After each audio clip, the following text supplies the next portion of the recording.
These young people and experts and captains of the industries have gathered here to, amongst others, interrogate the challenges, particularly with respect to regulatory, policy and public finance management frameworks, constraining accelerated enterprise development support services that target women and youth. Women are most marginalized or they are But often, even best efforts are hindered by some corrupt, self-serving elements in privileged positions. In our initiatives, for instance, we have engaged the Financial Services Volunteer Corps, which is a United States agency-funded initiative that seeks to help the government of Lesotho, in fighting corruption, creating awareness against corruption.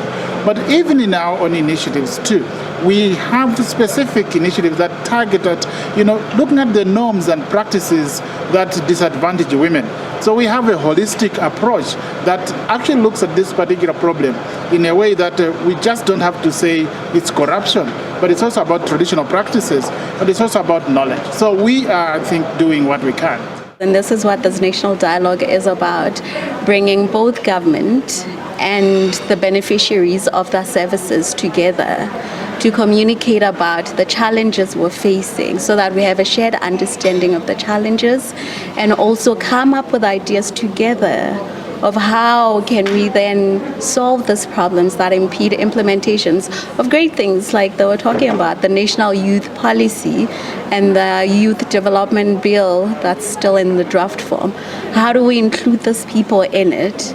Because if it's for them, but it is not inclusive in a sense that they did not participate in it, how can it really solve their problems? participate in parenting. And as the dialogue gets underway, it gets even clearer that while numerous opportunities exist, not enough is being done to ensure that this information reaches its intended target audience. Opportunities are there, not just for Lesotho, for the region as well, the SADC region. And you're talking about regional integration, and those are promises that are there. And opportunities that we're saying that we've got preferential treatment in terms of the trade agreements and what can be exported to other nations that we have that they don't have.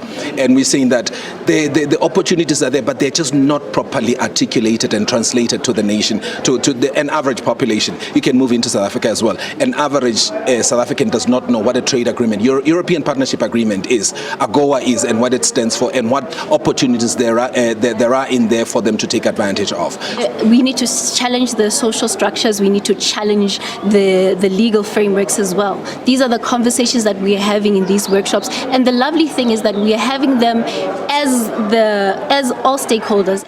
Most women are employed in the public sector and secondary to that in the textile industry, and you find most women, men employed in the private sector. So I think we need to understand what equity means and what equality means in the context of Lesotho. We shouldn't just say we are empowering a certain group of gender.